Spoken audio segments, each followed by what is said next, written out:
First story is titled, Am I the a-hole for telling my mom she should feel like a bad mom because she is one? I'm just gonna add here, I'm going to talk about periods, so if that's bothersome, I'd suggest you not read. I, female 18, have 3 siblings. 17 male, 15 female, 14 female. My mom has never been involved in our lives. She was around sometimes, and when my dad passed away 5 years ago, she was almost unbothered and continued to live her life. A year later, she married an old friend of my dad's. Together, they went on all sorts of trips, made plans with just them, and my siblings and I were at my grandparents' house almost every day. The few times my mom cared to be around us was when she wanted to take family pictures to post online. Because of my mom being absent, my sisters relied on me to teach them about their periods, and I gave them the talk as well.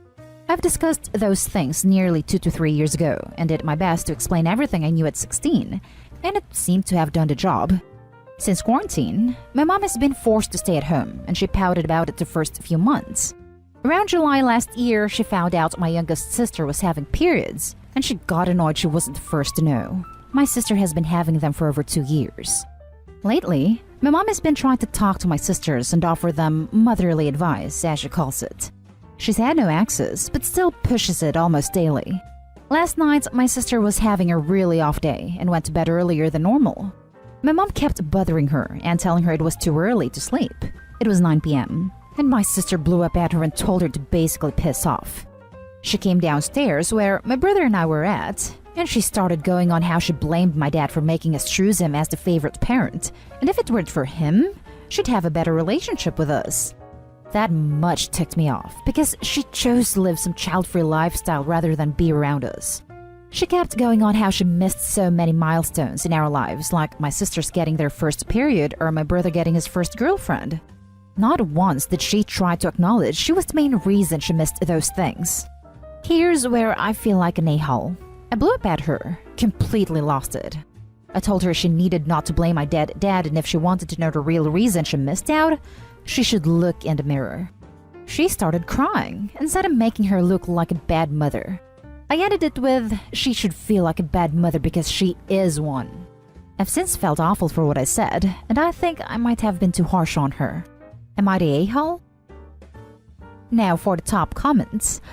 Not the a-hole. You didn't make her look like a bad mother. She did. Not the a-hole. You were harsh, but it sounds true. She didn't know one of her daughters had already had their periods for 2 years. If she really wants to take steps to repair relationships, the first step is to apologize. The second is to take steps to change. And the third is likely therapy. She'd also have to understand that simply saying you're a family again doesn't mean everything is fixed. Sorry for everything you've gone through. Sounds like you've been a stellar big sister, though. Opie's mother's willful ignorance means she deserves the hard truth. Time to make penance and eat some humble pie. Not the a-hole. Your mother seems to have confused you and your siblings with dolls and thought that she could basically ignore you for years and that you'd still be waiting in a toy box when she decided that she wanted to play with you again. Not the a-hole. Your mother doesn't even deserve the title. You and your grandparents have had to fill the void because she wanted to live without the burden of her own children. Her tears are not your fault or your problem. Just because someone cries doesn't make them a victim. I'm sorry you didn't get the mother you deserve. Next story. Am I the a-hole for telling my dad not to bother with me because I'll be gone when I'm 18? My dad wasn't around when I, male 17, was a kid. Always working, and when he was around he didn't do much with me. All school stuff, games, birthday parties, or only my mom, while he would just be at home. Then it came out he was cheating on my mom when I was 7. They split up, but I stayed with my mom. He never visited or would say he is and then not come. I pretty much forgot about him until my mom passed away a year ago, and my life has been horrible ever since. Don't worry, I'm in therapy. I got an awesome therapist and talk to her every week online. The thing is, I was forced to come live with my dad. I wanted to go with my grandparents, but he wanted me to be here with his family, and grandparents pushed me into going with him. My dad's trying to act like he hasn't ignored me all these years. He married a coworker he cheated with, and they had my little sister who's almost 2. She's a cutie, and the only one I actually like in this house. Probably won't see her after this, but not like she'll remember me. My dad knows I don't like him, and literally every day he bugs me about doing stuff with him and his wife. I don't talk to them or do anything when they invite me. I make my own meals at different times so I don't sit with them at the table. Go to school online, stay in my room, talk to friends, go to work or play with my sister. But never do anything with them. When I moved in, I told my dad this doesn't change anything with him, and I don't care if he decided to step up now that my mom's gone. I don't want to connect with him. Even when mom was doing chemo, he never offered help until after she died. He said he hopes to change my mind, but all I said was, good luck. I was off yesterday, and my dad invited me to go out for pizza, but I told him no. He was fed up, I could tell. Said I need to start getting used to him being in my life again, and it's better for us to start trying to build our relationship. That made me snap. I said don't bother, because I'm not gonna be here that long. As soon as I'm 18 in 4 months, I'll be out of their house and he won't see me again. My dad was shocked. He didn't believe me, but I told him I've been saving money ever since I started working a couple years ago. I'm even already looking for cheap apartments, and my boss is gonna let me work full-time, so I'd make enough to support myself. Won't need help with college since I got grants and financial aid for that. He's been silent ever since, and not trying to talk anymore. My stepmom gives me dirty looks. Earlier, she said I was an ungrateful turd because I hurt my dad deeply, telling him I'm going no contact soon when he's tried to make things right. Don't see what the big deal is. When we didn't see each other for years, and it's obvious we know how not to be in each other's lives. But yes, I was an a-hole for telling him I'm leaving. Was I though? Not an a-hole. He deserved it. You could have held off on telling him to be more comfortable until you leave though. I don't think he deserves another chance at all. I mean, he can kick me out if he wants, and at least I'll get to be with my grandparents for a few months before I turn 18. Funny your stepmom thought it was hurtful to ignore your dad, but not hurtful to sleep with a married man who has a child. She's got no business stepping into your relationship, or lack thereof, with your dad. Keep doing what you're doing. Just get your ducks lined up in a row before you go, and good luck. Do these people think kids/teenagers don't have memories? Not they hole. They also apparently don't think teenagers have as acute emotions as adults do. Not an a-hole. He's just mad because he is a horrible father and doesn't want to accept it. If he truly wanted to be in your life, he could have reached out earlier. Sorry for your loss. I'm glad you're getting help. Thanks. It's helping a lot talking to her, because I sure as hell don't want to talk to him about my mom. It's been easier having someone to go to, and she knows how to handle my stuff. Have you ever had a therapy session with your dad present? No. Would you ever want to? Or are you over ever having a relationship with him? No, that ship has pretty much sailed. Now for the next story. Am I the a-hole for refusing to let my dad see my daughter after he disowned her? I'll make this short because I understandably hate talking about this. My wife, 38 female, and I, 32 male, have struggled with miscarriages. We've had 3, along with other health issues. We were desperate for a baby together.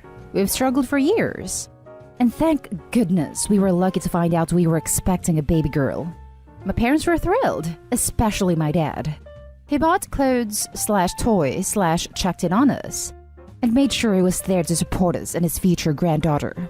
Our daughter was born with a defect, Down syndrome. My wife and I knew we had many challenges in the future, but that didn't make us less excited or unhappy. My dad, however, had an awful reaction after I found out. He kept bringing up that it was my wife's fault, that I should have married a younger woman, which was awful of him to say. He said that he didn't want to have anything to do with this. He distanced himself and stopped talking to us and visiting us and took the stuff back. I got contact, but my mom visited regularly. This happened years ago. My daughter is now 3. I'm in contact with my sister, and she has a 1-year-old son that my dad spends time with. Posts pictures off on social media and brings gifts too. I couldn't help but feel hurt and angry. He didn't even try to reach out, and it's been years. Recently, I heard my sister got in an argument with my dad. She moved out of state, and didn't want her and her husband to move so he could see his grandson. My mom would visit and talk about how frustrated and mad my dad is. Despite telling her to drop it, she mentioned that my dad wants us to visit so he could start spending time with his granddaughter. I asked her, what granddaughter? Because for 3 years he disowned her, and for her entire life he's been acting like she doesn't exist. I can't remember the number of nights when I wake up to my wife crying because of what they said. Now my mom is calling me cruel for not agreeing to let her near my daughter. I argued with her, and I saw that others started reaching out wanting to set up a meeting, but I refused to go. They're saying I'm robbing him of a relationship with my daughter, ignoring that it was a decision he made 3 years ago. Am I the a-hole here? The issue is, this has been causing everyone around me to point their fingers at me, saying I'm being bitter and preventing my dad from having his granddaughter in his life. Now for the top comments. Not the a-hole. He only wants a relationship with your daughter because his other grandchild is not available to him. Your daughter deserves so much better than that man. Tell your dad, mom, and anyone who agrees with them that they can bug off because you won't subject your daughter to such a disgusting person. I'm so sorry you and your wife are going through this. You sound like excellent parents, and I wish your family the best. But stick with your gut. You don't owe that man anything. Not to mention, what happens when the other daughter moves back into the state? What happens if grandpa and grandma decide to move to the state where the other grandkid is? It's so much worse for children's development to have caregivers that move in and out of their lives than it is for them to lack the presence of that caregiver entirely. Not the a-hole. Not by a long shot. This isn't bitterness, this is protecting his daughter. They don't even need to move back. What if the families go on vacation together? I bet you Grandpa will spoil his favorite grandchild, and that little girl will have her heart broken because Grandpa will blatantly favor the other child. Not the a-hole. He hasn't even apologized for his actions. He hasn't contacted you at all. For all you know, he still wants nothing to do with his granddaughter. Plus, if he means things with your sister, will he drop your daughter once he has her son again? No, he hasn't reached out. And I keep asking myself questions since he showed his love is conditional and it might hurt my daughter to be exposed to this. It will hurt your daughter and your wife to be exposed to that horrible man. Not the a-hole. Your daughter is not a consolation prize for him, now that his grandson has moved far away. He made his decision years ago. He does not have a granddaughter. Now for the last story. Am I the a-hole for refusing to open the door for my brother and his kids? I, 27 male, lost my wife to brain cancer less than a year ago. It was devastating. She was about to start her career as a doctor. My family just called and visited from time to time. They'd avoid me mostly. They've been busy trying to fix brother's issues with his wife.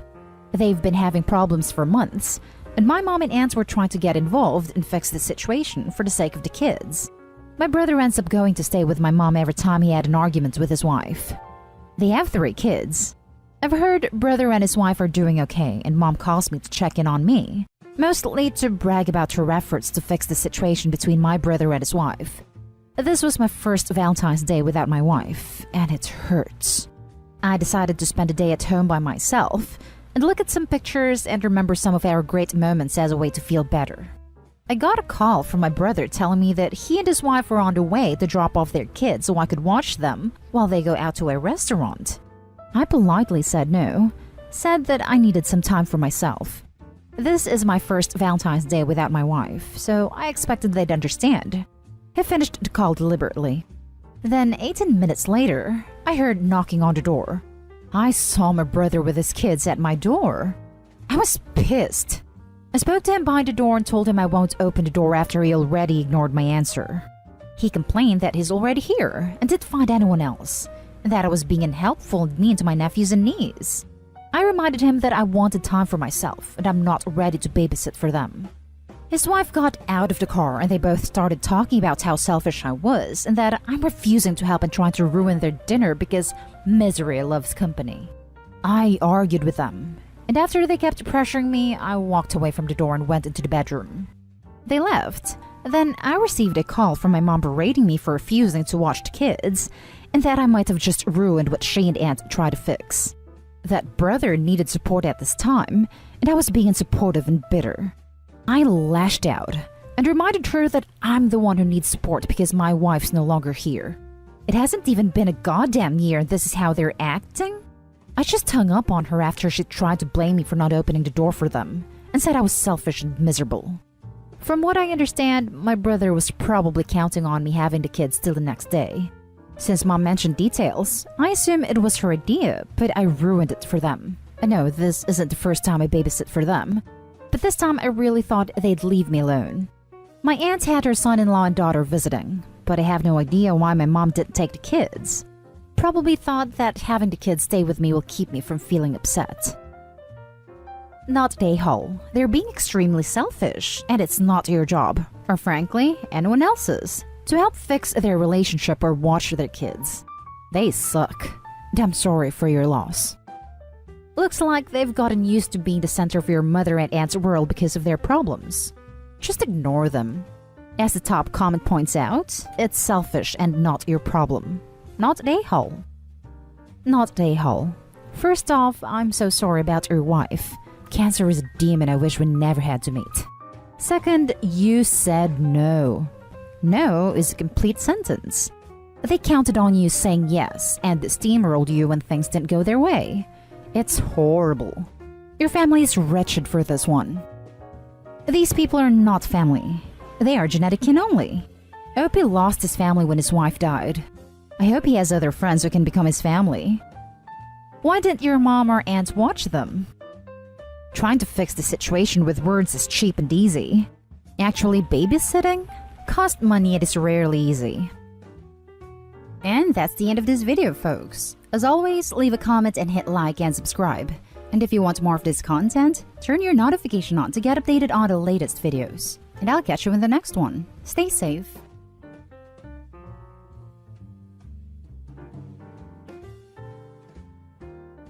Stealthily took my 11-year-old dog to a vet 80 kilometers away to be put to sleep. It was only luck I found out and got him back. Boyfriend doesn't know I have my dog back, but he comes back tomorrow night.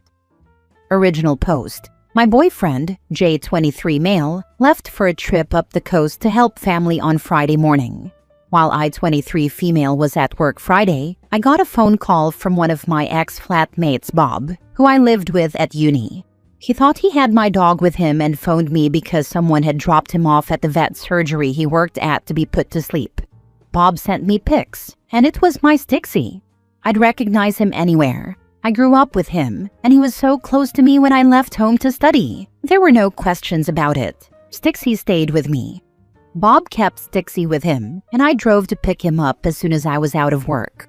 Bob also showed me a phone recording he took of the vet's security camera screen, and there's no doubt in the world it's Jay dropping him off.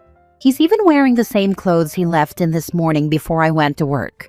Jay has texted me a few times today, and I don't know why, but I'm not confronting him about this. I'm actually scared I will utterly lose it at him. I'm running everything through my head on why he'd do this. We talked sometimes about moving north to be near his family, or overseas within a few years. I can't believe I'm trying to find reasons for him to do what he did, or reasons for me not to rip him a new one, and dump everything he owns out on the front lawn and set fire to it tonight. I'm half numb and half stunned beyond rational thought. Why can't I get functionally angry here? He texted me this morning like he normally does when he's away. I replied like normal, though we're not big text talkers anyway. He asked me a couple of times if I was okay. Everything in the texts, I'm trying to read into what the heck he thinks he's hiding. Now for the top advice before reading the updates. Well, that's terrifying. Do you have a place, a friend's maybe, where you and Stixie can stay for a bit while you get this sorted out? And by this, I mean your new living situation, because you really can't continue to live with the guy who just tried to kill your dog behind your back. I do. At least 2 co-workers would be okay with me contacting them. I want people around me when he comes back. I wish I could make sure he knows he's no longer welcome in this home, nor can he come back and he's to go immediately. But I also know by bitter experience with a friend that kicking someone out of the dwelling they live is a long process. Why can't I get functionally angry here? You are in shock. Right now you are processing an awful lot, and your brain has decided that anger won't be useful. Don't be surprised if you find yourself getting angry or crying about this at a later point. Use this time to process what you need to do. Gather what you need and split. Protect yourself and your dog. Frankly, I am not one for games. I would have burned this bridge the moment I seen the video. For your own sake, I don't think it is worth feeding the drama llama. However, there is a little malicious part of me that would send him a "I think Stixie ran away" text. Then play along for a little while. Then drop the, I seen the most interesting security video this morning. It showed a walking waste of oxygen walking into a vet's office with my dog. That said, it isn't worth the energy. Give Sticky a hug. Poor wee doggy was very lucky. I think you're right. Just reading the first comments here and thinking about the next place to go is enough to start me crying. It's a relief. I've texted one of my workmates to talk ASAP for a place to stay. I'm sure she'll be okay with it, and she's a very dog person too. That is actually disgusting. I'm so glad you got your dog back before the unthinkable happened. You're definitely in shock right now. This is a lot to take in. I'm one of those people that need to ask people why they do terrible things, so I would ask him one time why he did it, listen to all the BS that's sure to fall out of his mouth, and then cut ties forever. That's just me though. I want to do it all. I want to kick him out. I want to scream at him. I want to tell him I can't find Stixie, then listen to him BS about it, then confront him with the truth. I want to make sure his whole freaking family knows about it. I know not all of that is practical or even advisable. Tonight we're safe though. My coworker just texted back, phoning her now. OP posted on legal advice. I have a dog, Stixie, who's 11. Yesterday morning, my boyfriend left to go up the coast to see family. He doesn't return until Sunday night. By sheer luck and nothing else, an ex-flatmate of mine who works at a vet clinic 80 kilometers from me called while I was at work and asked if a dog someone had brought in to be put to sleep was my Stixie. It was. I had him hold Stixie, and I collected him Friday. My flatmate showed me a recording he made of the vet clinic's security video, and it's definitely my now ex dropping Stixie off. How illegal is this? I currently live in a flat that I rent, and my boyfriend pays half, but I'm the only one on the lease. I want him out ASAP, or I want to be out of this situation as soon as possible. What options do I not have? A friend of mine once tried to have a violent ex removed, and it took months. I want to be out of this immediately. Are my only options to move? How do I protect myself from what my boyfriend, next to me now, though he doesn't know it yet, may do to the place I rent when I return? I presume my landlord couldn't kick him out if I leave right away. He's never shown any weird tendencies before, so maybe I'm overthinking this. My boyfriend doesn't know I know what he did, nor that I have Stixie back. Sorry for the scattergun of questions. I'm scatterbrained at the moment, and he returns in about 20 hours, and I don't ever want to see so much as a hair on his head again. Not legal advice. Keep your dog somewhere else. If he has access to him, who knows what else will happen? And then ask where the dog is, and see how much he's going to lie about it. Not a lawyer, but in general in Australia, unless he is on the lease, or you have a written tenancy agreement with him, you don't have to jump through hoops to evict him. He has very few rights. If he is not a violent or angry guy, pack his stuff, put it outside and change the locks. Have a friend or three with you when he is expected home, and make it clear he is no longer welcome. You do need to notify your real estate agent or landlord about the change of locks and provide them with copies ASAP. He's a boarder with no written agreement? According to this, you can kick his butt right out. Boarders who are not covered by the Boarding Houses Act can be evicted with very little notice and cannot ask for tenancy or boarding house remedies at NCAT. That's found here, sharehousing.org. Good luck and F that guy. Change your locks and board your dog somewhere. Pack his stuff and leave it outside. If you're going to be there to confront him, have a cop with you. If you don't trust yourself to be calm, stay with your mom or a friend. A hole might be able to put 2 and 2 together. Edit. Seen the picture. That dog is beautiful and he doesn't appear to have any mobility issues at all. You should go after your ex. Call his mom. If that's not effective, start getting those records you mentioned. If he forged your signature or lied about owning that dog, he might be criminally liable somehow. Indicate all of that to his mom. What a colossal bastard. Seeing Stixie makes me even more appalled that someone would do that to that dog. It's inhumane. Mini update. Just got off the phone with my workmate. She's offered to come here overnight and she'll be here soon. We'll figure out what to do in the morning. I really appreciate all your posting. It only took reading a few to take myself out of this stupid, stalled state of mind and move into action. It's after midnight here. I'm going to crash hard tonight. Now for the first update the next day. A night's sleep with good people around me helped. I phoned a workmate to see if I could go stay there with Stixie, and she came over here for the night instead. We spoke, and we have a plan. Thank you for the links to New South Wales laws. It looks like I might be in the clear with forcing my ex out. I am the renter. I am the only name on the lease. And we had no written agreement. From my understanding, he is a boarder or lodger and can be removed quickly. I'll have to clarify, of course, but that gives me confidence. I was freaking out because I didn't know where to start last night. My ex will be confronted with more people I know in the house backing me up. Stixie is also in good health. He's 11 and a bit too fat and slower than he used to be, but he's fine. These photos are from early November when we visited a property out of town. He started life as a farm dog, and going back made his day. He's not microchipped. I'm taking a personal leave day Monday and getting him chipped first thing. Second update. He came back. He lied. I was upset, and it showed. We gave him enough rope to make excuse after excuse. First he was shocked Stixie was gone and said he would help look for him. Then he was shocked someone had taken him to a vet to be put down. Then when confronted with proof it was him, he claimed Stixie was hit by a car and he had to end his suffering. When confronted with a live happy Stixie, he turned it around, and it ended with him telling me he should have had me put down. My coworker, her partner, and I told him he was not welcome in the house anymore and that they were moving in with me. Everyone in the house, and the neighbor we both get on well with, who saw him return on Friday to take Stixie, now knows what kind of person he is. He left of his own accord and took some of his stuff. I'm no closer to knowing for sure why he tried what he did. Sorry for jamming up legal advice with this one. It wasn't much of a legal ending. Ended with him telling me he should have had me put down. Did he basically just tell OP that he should have killed her? Not a native English speaker here. Essentially, yes. That line, it ended with him telling me he should have had me put down, just makes it clear this person was trying to hurt OP in the most cruel way his twisted little mind could sort out. Despicable. And this is why it was really a good move of hers to have people around. He still has some of these things there. She should have insisted that he take everything and not come back, and ask for the keys.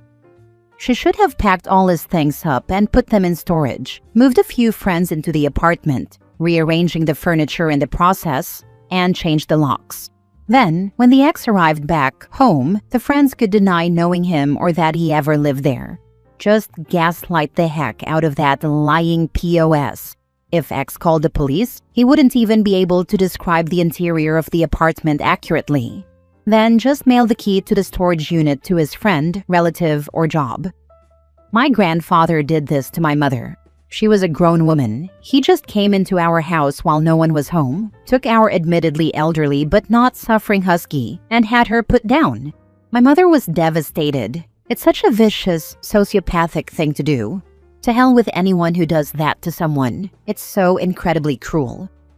What I'm wondering is, why do vet clinics just put down an animal brought in by any human per request? I always thought this was a medical procedure suggested by the vet, not a requested thing. Most of them will try to ascertain the person is the owner and will suggest alternatives, but in the end, most of them here will do it.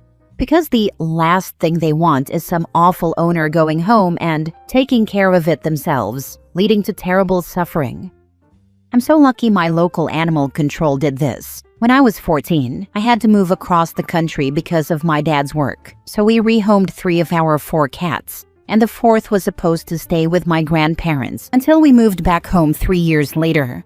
Well, shortly after I left the state, my grandfather decided he was tired of there being a cat in the house, so he just dropped my cat at animal control. They called my uncle, who went there to rescue my cat, and my cat stayed with my uncle for the next 3 years instead. I ended up moving back home ahead of schedule by a year and a half, which I lucked out with since my boy had cancer and died in my arms when I was 17. If I hadn't moved home early, I wouldn't have been able to say goodbye. Next story, update. My wife cheated on me and I feel nothing.